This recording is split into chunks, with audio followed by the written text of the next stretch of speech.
And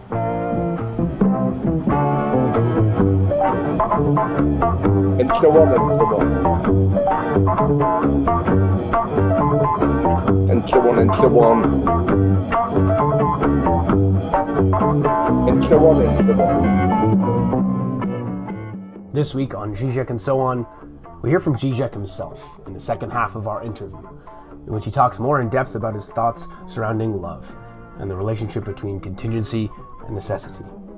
He speaks also about the importance of examples and jokes in his work, as well as touching on things like Hegel, retroactivity, and the meaning of life. If you would like to hear the first half of the interview, it came out about a week ago and can be found on all podcast platforms, and of course, on our YouTube channel. Welcome back.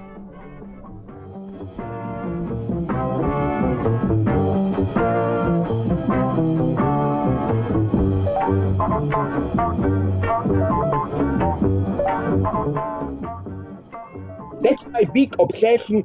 This may be a social approach to society. I try to find elements of it, of course. Maybe I'm too fast, I don't know. But when I'm accused of not understanding quantum physics, I don't like to boast, but I can guarantee you that I know almost 10 good friends I have are, how should I put it, ironically towards myself, real quantum physicists. They are not bluffing, the real thing. And I go through this with them. But you know where this impossibility to combine the two dimensions get really interesting when I try to when I try to transpose this into not just psychoanalytic topic, but even personal life. For example, recently for a German, I think it was Philosophie heute or whatever, some philosophical monthly magazine, they asked me a very naive question, and I like naive questions. They're the most stupid ones, which means the most difficult to answer. What makes life meaningful? What's the point of life? What makes it worth living? You know. And my point is, of course, it's the two things. On the one hand, the cause you dedicate your life to, it can be something, not just your job, that you really are in it. Traditional examples. If you are a fanatical sciences theorist, a politician, whatever, the cause, artist, and sexual love, private fulfillment. But then I complicate things when I say that although love is the ultimate point of personal happiness, you ruin everything if you put it on the top. Like, I will sacrifice my profession, my political cause for love. It appears vulgar. So it's the paradox of something which is absolutely crucial to your life, but it has to remain secondary. You shouldn't put it on the first place. Like, I even use this melodramatic example I propose your readers to read it. Sorry, you can download it for free now. I think it's even public domain. I think it's King Vidor melodrama from early mid-60s with Elizabeth Taylor, Rhapsody. She's a beauty, and a guy who loves her first dedicates his life to her, abandons his career, it ends up in ruin. At the end, it's a more complex story. I'll just give you the point. They get together again, and when he finishes his studies, the night, not even the night, half an hour before his big concert, she tells him, I don't love you, I'm abandoning you, you will have to do your concert on your own. Of course, half dead, crying, she does it, a triumph, and then, he does it, and then she comes back to him. But in true love, the message of true love is, you mean everything to me, but I'm ready to survive without you. You are not the top. That's why my ideal of love is almost a political love. I'm passionately in love, But if my partner, woman, man, whoever, makes the wrong choice politically, I'm ready to liquidate him. You see my point? It's an irreducible gap.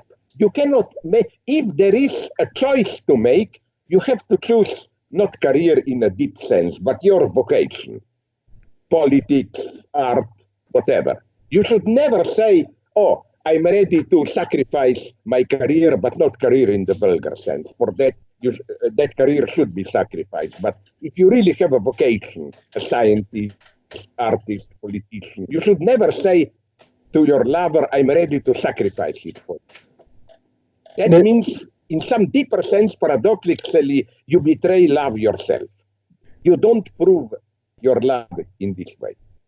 Your colleague Zupancic speaks, I think, of this in the last chapter of What is Sex, pretty concisely about this sort of the difference between the contingency of love and making it something necessary, right? And that's very much present in this sort of what you would call like the impossibility, right? Yeah, the but you see, now you made a good point, because what unites, and incidentally, Alenka Zupancic now just published in Slovene, but this is just the first draft of a book that she will do in English, a wonderful new book on the end. The end as end of time, are we approaching apocalypse, all the topics, the end of history, and so on and so on. And yes, I just talked, we often meet here, we are friends, of course, and she made this point, what you mentioned, I think that's the key of Hegel, contingency to necessity. It's not just that necessity realizes itself through contingency. That's the standard Marxist vulgarity. Like, there is, for example, this is the example of some Marxists. At the end of French Revolution, a passage was necessary from revolutionists, in some sense, democratic collective reign to empire. Right. But then Napoleon was the contingent person who realized it. Without Napoleon, probably there would have been another playing a different, similar role. This is the usual logic. You have a historical necessity which realizes itself in a contingent way. This is how we were taught. Hegel's message or notion is much more radical. It's that we are in an open situation and something happens contingently, but once it happens, it becomes retroactively necessary. My good friend, read him. We are good friends, although we don't appear together. I often quote him, Jean-Pierre Dupuy, D-U-P-U-Y.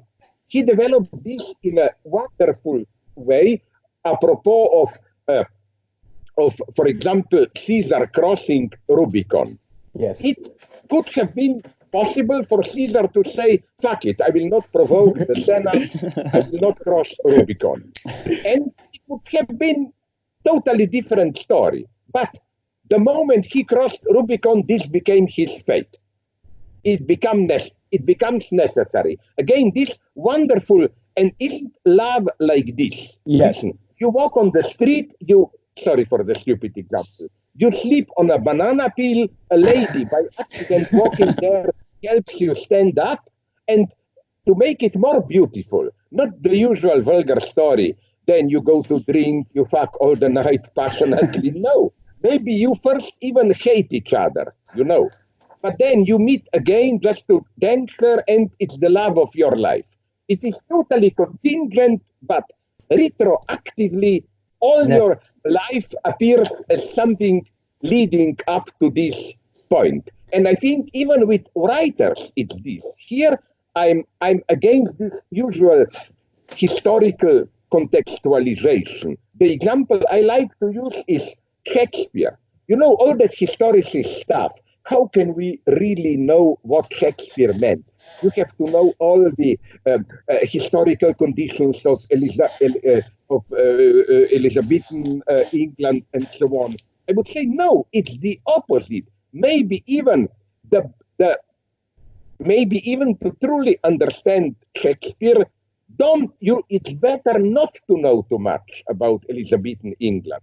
I find it deeply interesting how good some movie versions of Shakespeare are, which take place in a totally different context. For example, now I discovered my favorite Hamlet. I don't know even if I already wrote about it. You know Akira Kurosawa, Rashomon, Seven Samurai, and so on.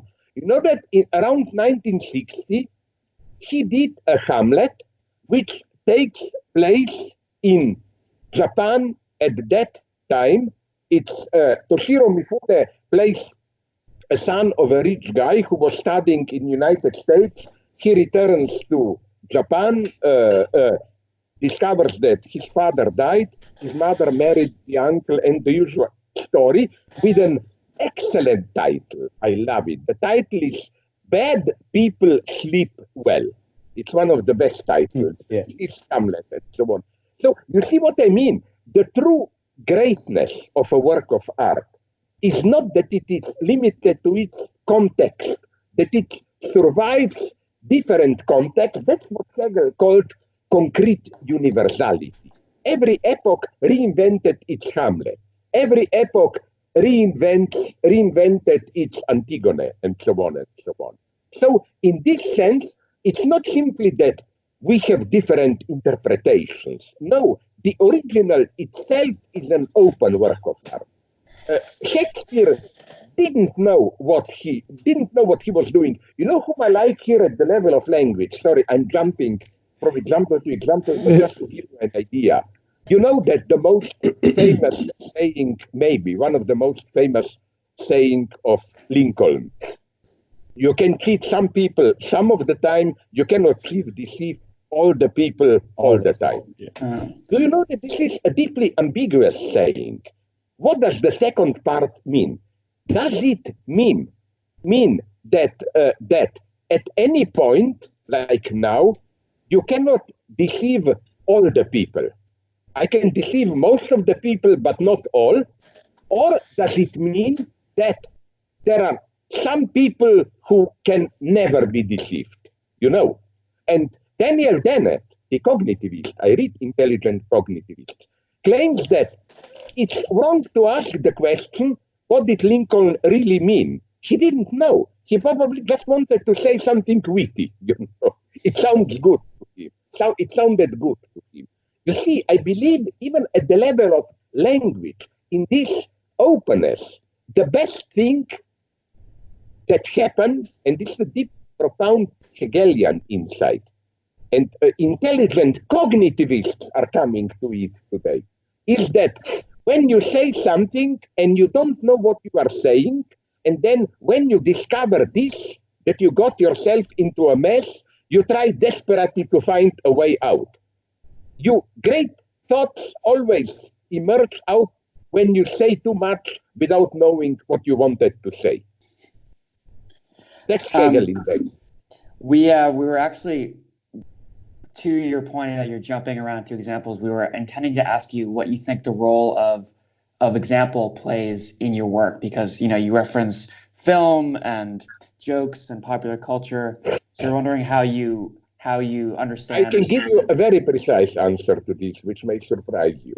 First, as a good Hegelian, I am at least at this level an anti-Platonist. In traditional Platonic perspective, although I've written a lot about Plato, I love him, but nonetheless, examples are imperfect bodily, material, sensible images of an eternal idea. Examples are, by definition, always deficient. Hegel, I think, operates in a totally opposite way. There is more truth in an example than in the idea. You can have an idea which may appear consistent, clear, blah, blah. Then you try to exemplify it. Imagine an example, how this would have worked here, there, and you, in this way, you bring out something that was not yet thought out in the idea itself.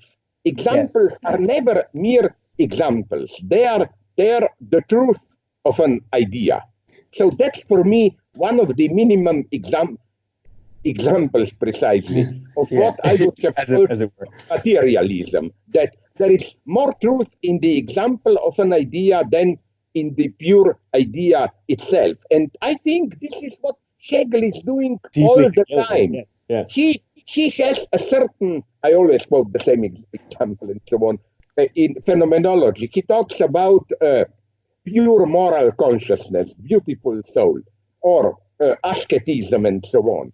And he imagines as an example, what does it mean to act like this? And the moment you stage it, you imagine it as an example, you see the inconsistency, you see how this idea proves deficient. But in a little bit more of self-critical way, I must say that Hegel is here, not Hegel, me, I am here more ambiguous. In what sense? You know, with my examples from popular culture and so on, I must say that in many cases, it's really just examples to make a philosophical idea clear. Sometimes with popular culture cinema, it's a little bit more in the sense that I use it as examples, not of an idea, but of social, critical, ideological analysis. I always try to find the extreme examples. Like my favorite example, I'm writing a short text on it now.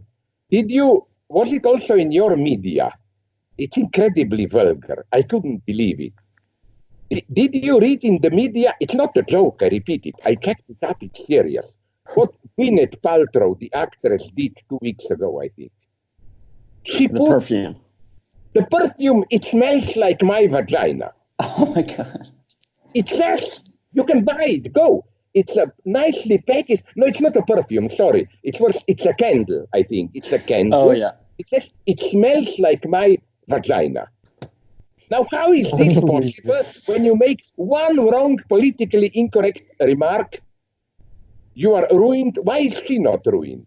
This is what interests me, how politically correct rules, how they effectively function. So this is this. Then, very rarely, now I will be critical, just in a couple of my analysis of films, not all, I would just point out maybe 3 names. Hitchcock, David Lynch, and Krzysztof Kieślowski, maybe Tarkovsky. I do a real immanent analysis of a movie or a director.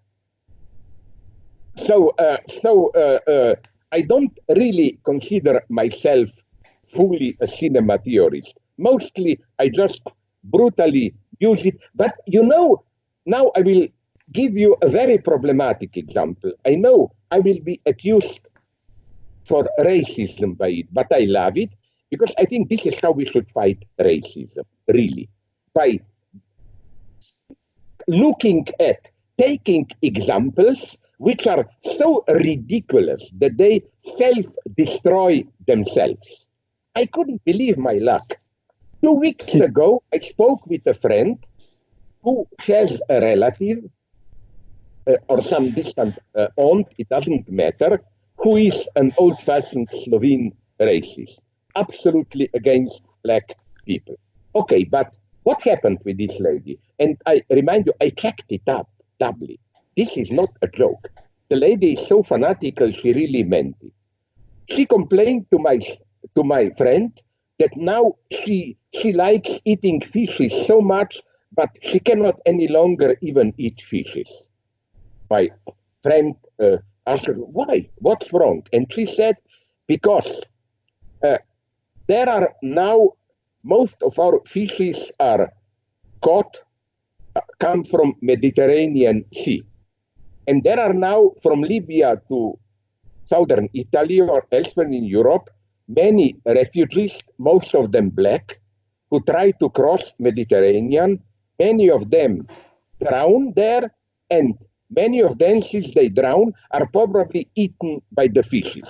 Wow. And she said, I don't want to eat black people. I hate them so much. Now, you see the complete madness of it. I think not only, okay, if you are a mad person like that lady, then God help you. But I think that, and I tested this joke, I told it already to some of my black friends, and they laughed so much, they said, I will use it, and so on, and so on. You see, that's how we should proceed. Not in some stupid politically correct way, but to you begin with this totally ridiculous example, and then comes the next step to show how even the usual racism, which is unfortunately, I wouldn't say acceptable, but popular among the new right, is maybe not in the same open way, but implicitly no less ridiculous. You know, Yes. I believe in this immanent undermining. That's the Hegelian approach, to push you to the necessary point of your stupidity, if I may put it like this. Or, did you read my comment? This is Hegel, Lacan, Freud, all in one. I think I used it, but now nobody wants to publish me. It's difficult to publish it in popular media. I read a comment. I forgot. I think Weissman is the lady's name. She wrote a comment about how a scene. This lady, saw a documentary on making hardcore pornography, and there was a scene there where standard heterosexual hardcore. The guy, it was shot from a camera behind, so that you see the whole scene. And okay, the guy was doing the usual thing, screwing the lady, and in the middle, he lost erection. You know what he did? He told to the lady and cameraman, sorry, I need a moment to regain erection. He stepped back, reached for his iPhone, and looked at the Pornhub. It's a wonderful absurdity. He had the thing itself, naked lady aroused with her legs spread in front of him. But no, you go to the virtual media. You know, this gap is always there. That's the lesson of Freud and Lacan. You need a fantasy. You're never alone with the body. Now, I have you here naked. No, you always need fantasy. This is not, the lady claims this is our utter alienation, blah, blah, blah. No, it's the alienation which is constitutive of sexuality as such. There is this gap between the reality of the body with which you are interacting in sexuality and the level of what you are fantasizing about and so on. The gap is always here.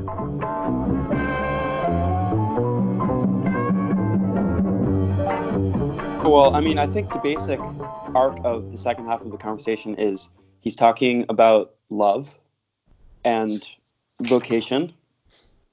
And then he goes to a brief discussion of the tradition and of art. And then he gets to, Peter asks him the question about example.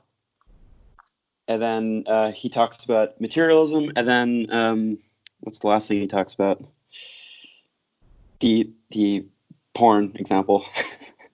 Yeah, we always really the end is The end is shocking, especially I think for a first time listener, they're gonna be like, "What the fuck?" Yeah, it's great though. I mean, I love that. It's pure Žižek. It's pure Žižek, and I mean that's so. So maybe I guess one thing that we'll talk about today is the examples. And Pete, maybe this is a good opportunity to say sort of what you said earlier, which is like, it can be difficult to just sort of jump in, but that's really that's what you have to do, and follow these examples which are so telling. And it's funny. I think when you're first encountering his writing or seeing his lectures, the examples kind of serve as a lifeline, but you're not necessarily aware, or I wasn't at least, of like what they have to do with the philosophical point that he's making.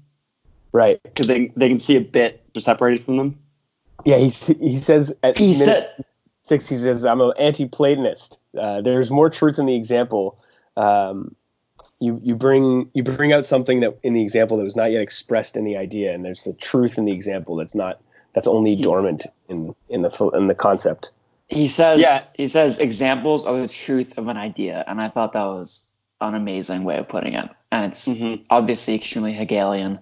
And just like what you're saying about examples in terms of like when you first arrive to it, it is. It's in a sense confusing, but it's also, I've never heard him describe his use of examples quite like that, because he actually has a theoretical reason why he approaches it in that way. Jake, do you want to give us a brief description of what Plato's idea of an example might be, or what an idea is even to Plato? Well, I think that probably for our sake, if we're going to talk about Plato, an example, the word to use is form. And I think that oh God, this is okay. Stretching back. Yeah, well, no, I think that, okay, if you talk about Plato's form, is that or his idea of, or the realm of, what is it, the kingdom? No, kingdom ideas is Kant. Realm of ideas, or the realm of the form, is that in the physical world, we have examples of a form. I mean, to me, that's like sort of the most diluted version of it. Is that so?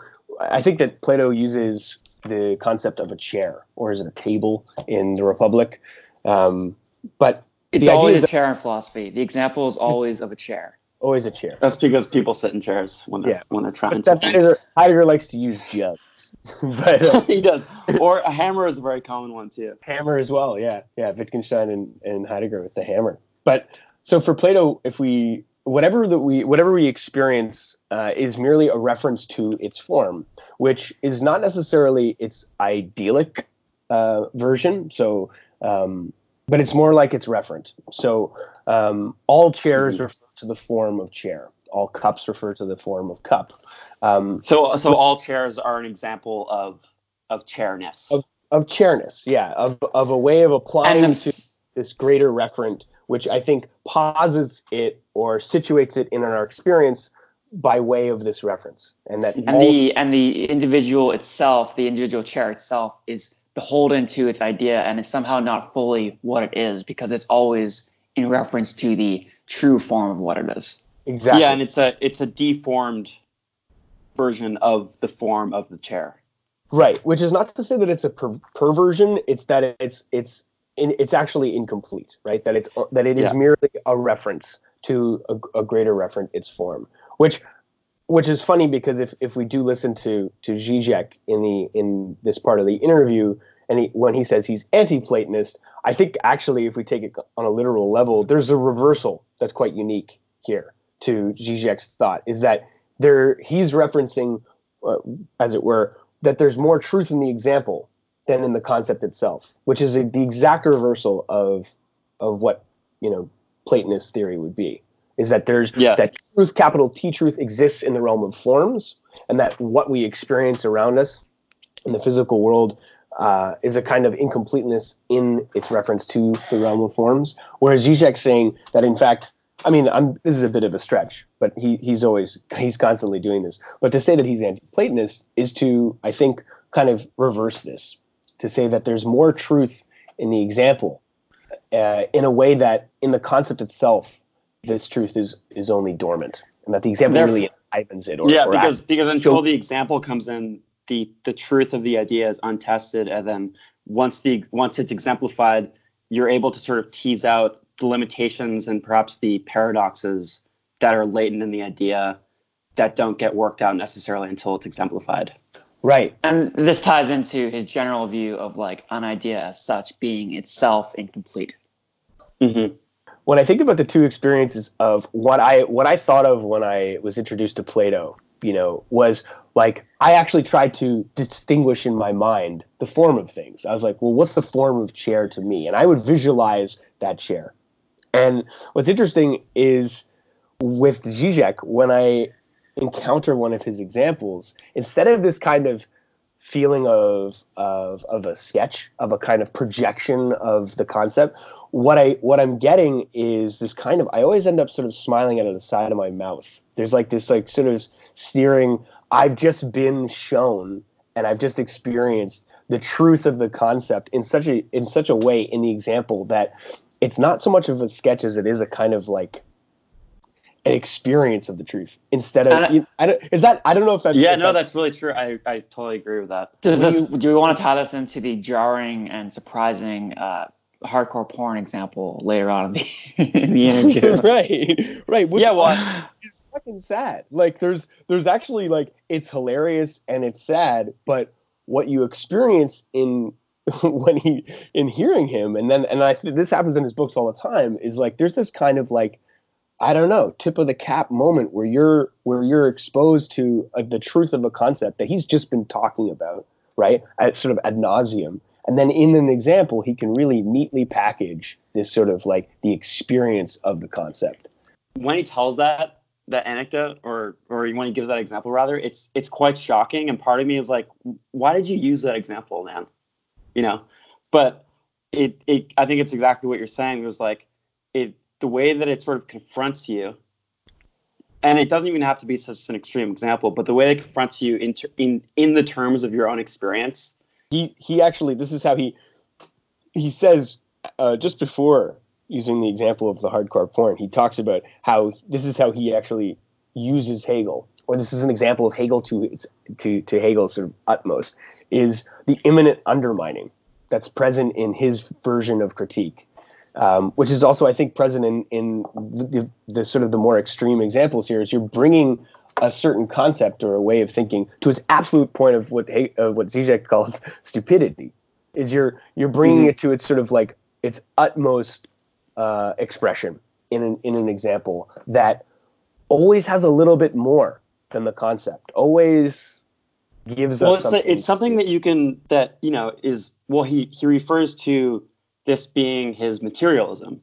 So when you encounter an example as containing in it an idea or being an example of an idea, it's something that has heft to it and you actually engage with on an everyday basis. Perhaps you could think of it as the material of an idea.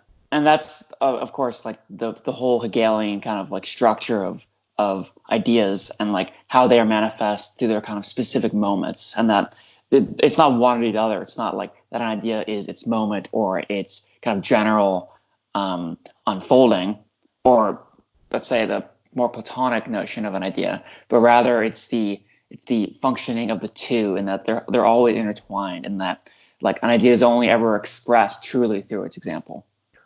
Right. So and through its materialization. Yeah. So what we're saying, or perhaps we could call that concrete universality, which is something that I'd like to discuss at a later point more. But I think that's how he put it. He did, yeah. Concrete universality. So would you go as far as to say that like Žižek's use of example and of pop culture and of like a myriad of sources when it comes to his references in his works and in his lectures, is he actually doing something kind of, this is based in Hegel? Oh yeah, definitely. Well, that's what he sees. I mean, when I read Hegel, I don't particularly see that. I see a lot of things that I don't understand. But I think that he does give examples of it in Phenomenology of Spirit. He uses the idea of the beautiful soul.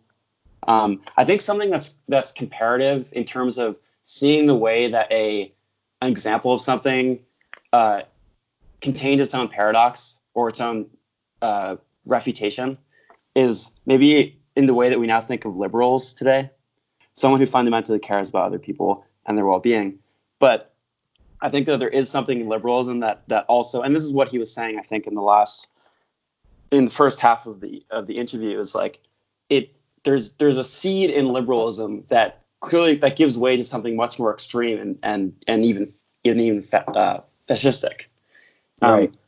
I think the example maybe that I would give of liberalism is, I remember when I was in 12th grade, and I was in a sociology class, and the teacher, we were learning about we were learning about Africa and homophobia in African countries. And my teacher said, in a very, I think, generally open-minded liberal way, not that all liberals think this, but she said that homophobia in this particular African country was just part of the culture. So we couldn't fault them in the same way that we could fault homophobia in our own culture. But it even hit me at the time how kind of absurd that is, because you could just say that homophobia is just part of our culture too, couldn't you? So there's like a limitation, I think, or like the way that she kind of imminently disproved that attitude was, I think, already a sort of racist depiction of Africans, that, oh, they're kind of deficient in their belief to the degree that they can't understand that homophobia is wrong themselves. Only we can, as good Western liberals. That's good from our universalist perspective. Yeah. Does that make sense to you guys? That makes sense. And I think part of one of like kind of key Žižekism is saying, no, it's actually the opposite. He reverses ideas. So like he'll often situate, unfortunately, I'm not coming up with an immediate example in my mind, but he often poses an idea and then says, this is the way it's regularly thought of. And then he says, but what if we think about it in the opposite way?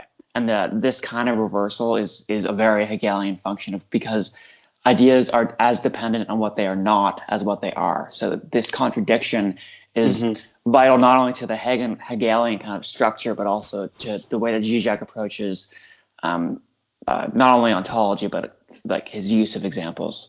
I think it's also important that we focus on like the distinction between concept and example here also means that there's concept and its application. And this does come back to what we were talking about in the first episode, which is that democracy or even communism or whatever the concept may be, in its application is also its failure, right? It's embedded. We discussed this last time, and I've heard, for example, why from some people that all examples of communism, all real examples of communism have actually only ever brought about terror or disparity or mass death. Maybe that's the Platonic view. Sorry to interject. Perhaps it is the Platonic view up against the Hegelian view, is that the idea of communism and its application, the idea of democracy and its application, there is going to necessarily be a tension between the concept and how it's applied. And I think that tension actually always outcomes in its own failure, right? That a concept cannot be applied perfectly, and which is why there's always something a little bit left over, or like a little bit of a residue with any of Žižek's examples in his texts. There's something extra. There's an excess, and that excess is. I would say the excess is maybe to some degree wondering why the example was used in the first place, or how the multiple myriad examples connect with each other, and that kind of wondering opens the space maybe to the concept. Does that make sense? Maybe not. I think it does. Well, it kind of puts you in a kind of closer relationship to the concept, because you're kind of implicating yourself into the example. You're thinking, you're like actively kind of internalizing and approaching it through your own understanding. I'm just thinking about trying to tie it back to the first episode with the idea that what did you say? Concrete universality, right, Pete? That was what you said? Yeah. Yeah. I just think that there's something really interesting. He says, I can't remember if I read it in The Sublime Object or if I encountered it in our interview, because I was reading The Sublime Object yesterday. But he talks about how we can't essentialize from the example, like things are only retroactively sort of understood as necessary, right? That I know he says in the interview.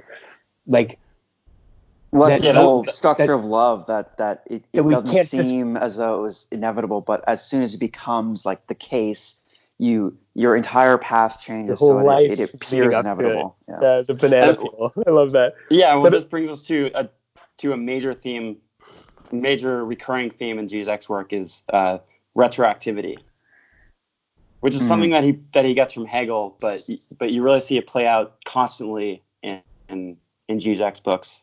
And love is an example of that. But he also talks about it with reference to great art, which I thought was a really interesting part of the discussion.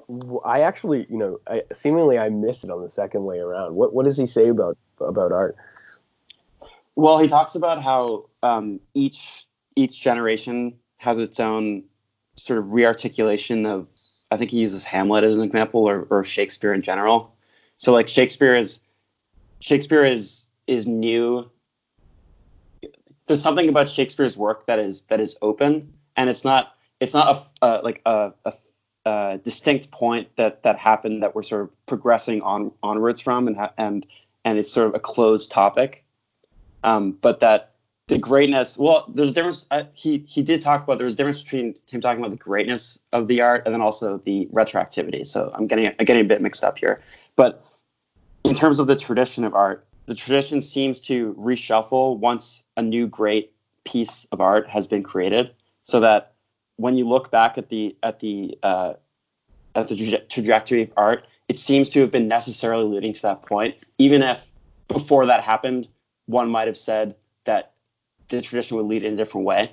So like that James Joyce wrote Ulysses now seems like a necessary event in modernist literature, but it just could easily have not happened, which is what he said with Caesar crossing the Rubicon. Caesar could have said "fuck it." Yeah, and there's also world history has descended from that point, that it seems like an absolute impossibility for Caesar not to have crossed the Rubicon.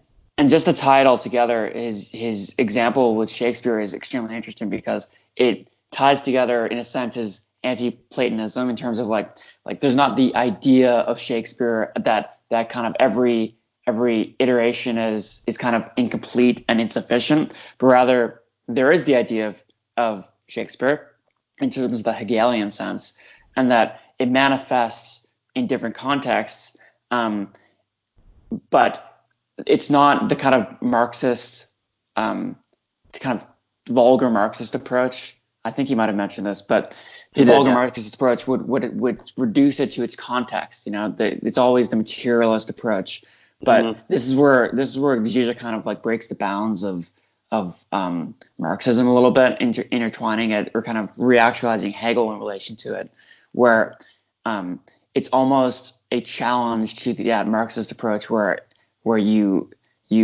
open up the notion of Shakespeare in being non-specific and being immensely open to a variety of contexts that makes it almost truer now than it ever was, because we are here now, we are from our own perspective now, so we have our own version of Shakespeare that is truer than the original contextual version of Shakespeare.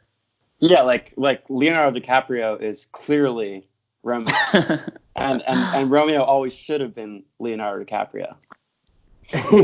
yeah. Well, I like where Žižek says, Shakespeare had no idea what he was doing, which I really like as a kind of as a way of picturing it. It's because it's like sometimes with art, the artist has absolutely no concept of the effect that they're going to have, and my heart always breaks for the artists who died without fame, who were not recognized, the Vincent van Goghs of the world. But it's like, but the role of Shakespeare, there are libraries dedicated to figuring out who this guy was, if he really was a guy. But I think which seems to so crucially miss the point of exactly of the worth of Shakespeare's art. Right.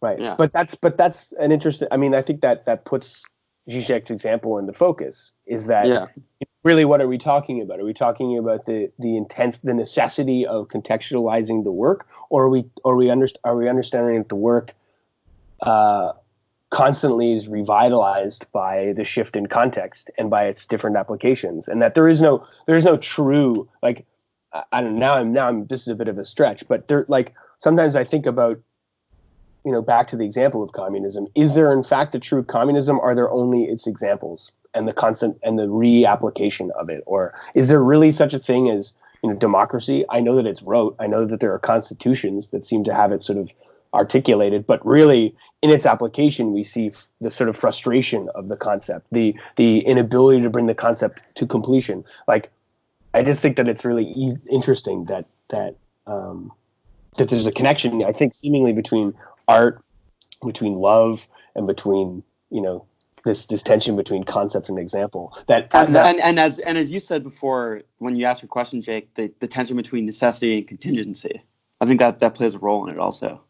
Right, and his answer is really that contingency does not equal necessity, and that if we do sort of adopt a Hegelian perspective, we're always in an open situation, a historical open situation, but also on a level of experience. We're talking about the way, language. We're talking about history. We're talking about politics. It's that something, we're in a situation where something happens, something is said, and only retroactively can we then deem it as necessary. Every time you leave your house, it's basically like you're like Franz fucking Ferdinand. I do think that, like, what a crazy paranoid way to live your life. But could you imagine every day you're Franz Ferdinand with the gun in your hand, and you don't know if you're starting World War One?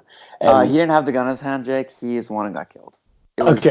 All right, Gavrilo Prince, baby. Yeah, right. What a guy. Well. So you want to restart that? the notable suicide of Franz Ferdinand. Here it is. That's my example.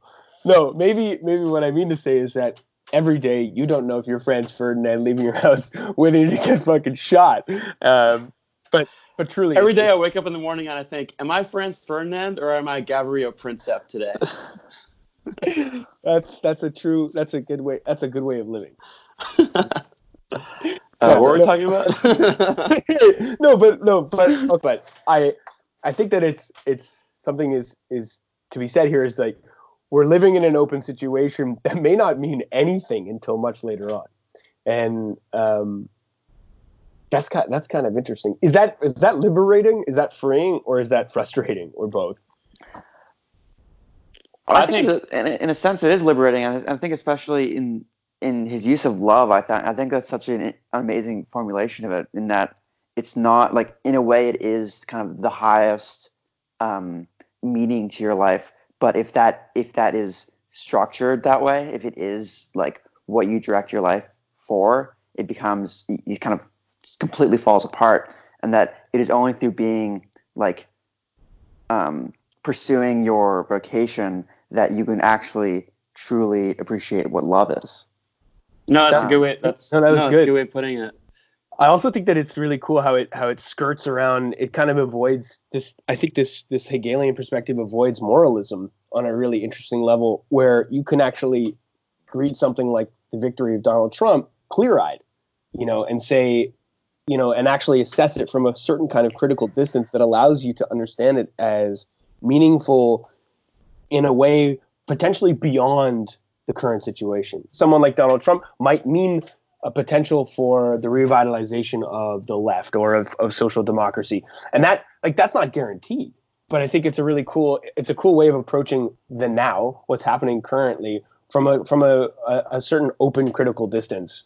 That allows exactly, because the now usually seems to be the result of immovable historical conditions that we can't do anything about, that have led us to this sort of impossible point. But if it's open, and if even the past is open, it creates a totally different reference to both the present and the future and the past, actually. Yeah, exactly. I mean, temporally speaking, then everything's kind of open. And I remember Jesus. I remember in February 2016, I was like, well, this is the end of the world.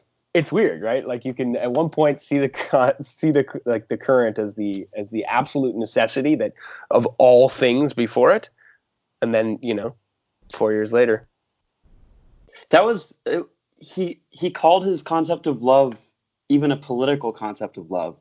He said the message of true love is you mean everything to me, but I'm ready to survive without you. You're not the top. That's why my idea. Yeah. And then he says that's why my idea of love is almost a political love. But if my partner makes the wrong choice, I am ready to liquidate him. Yeah. how do you feel about Žižek's concept of love? Because I mean, one of the first times I ever heard Žižek talk about love was you can see it on YouTube. It's from the Žižek documentary, where he's basically saying love is a horrible, violent act, and that to choose amidst all of this contingency, to choose one being, and to single it out and say that I love you more than I love anything else is inherently a violent act. But I think that point is included in his concept that he gave us in the interview. And how do you feel about his concept of love? Well, I think that what he's saying about the political aspect of it is that, when a political event occurs, and he's written this somewhere else, it always in a sense happens too soon, or it happens out of context. And I think that's what is the sort of, Jake, how did you phrase the violence of love, or how did you phrase that, Jake? I did say the violent act of love. But it's okay, I'll just put it like this. Like, the disaster of love means that in the context of your own life, you have no way of predicting for the event of love, because it always happens, outside of the context of your well, he's okay. If I can, outside of the context of your daily life, and then the moment of that completely rearranges retroactively your whole relationship to that moment. Žižek is using love as an example of making something totally that is totally contingent necessary, right? Is that he mentions the slipping of the banana peel, right? Like you slip on a banana peel, the person who helps you up turns out to be the love of your life. And everything prior to the slipping on the banana peel then sort of shifts into this context of necessity, and that all things leading up to that can now be aligned into what is now deemed necessary in retrospect. But why love is ultimately a violent act is because we're out here in this kind of, this is from his perspective, influenced by quantum physics. We're in this absolutely atomic, contingent, ridiculous existence where everything is in flux, chance and beyond, and then but love is to choose something, and deem it necessary. Yeah, and the contingency of love, that it occurs as a seemingly impossible event in your life, and then only after the fact becomes retroactively necessary. And it always feels like that when you're in love, I think. Absolutely. That it should have happened. Yeah, well, you always tell by, where couples tell about the story about how they meet, it becomes instantly this very significant moment. I wrote down the sentence, and I think it might properly kind of formulate what we're talking about here, where contingency is retroactive necessity, where necessity we're drawing this kind of opposition between, or at least dynamic between, contingency and necessity. And what we're articulating here is contingency is made necessary through retroactivity. Mm-hmm. Absolutely, that's the thesis. And I just for the purpose of bringing it back to the personal, is I've looked at lovers previously and been like, where did you come from? What happened to make this happen? What led up to this encounter? And I think this is actually what's going on when I'm having this thought process is really encountering the tension between the recognition of contingency and the will and the want to make it necessary, and how then that retroactively, by making something seemingly necessary amidst the field of what is ultimately contingent, it's about providing things meaning, right? It's about giving things meaning, because otherwise, as Žižek is saying in his concept of love, to truly love is to be able to allow the thing to disappear as it appeared. Like that ultimately everything is still contingent. Love is about this sort of violent interruption of necessity in the field of contingency. I think it also speaks to that openness that we were talking about before, that love can even happen, proves the openness and the possibility of I guess I'll say life. And I think that's what connects it with how he described it as political. Like in our political situation, which can seem so determined and so impossible, there always is this plane of openness and this possibility of openness that can only that maybe is only accessed through that sort of disaster moment, that maybe a revolution or an act of violence, or something, or a miracle, he says sometimes. An event. Yeah.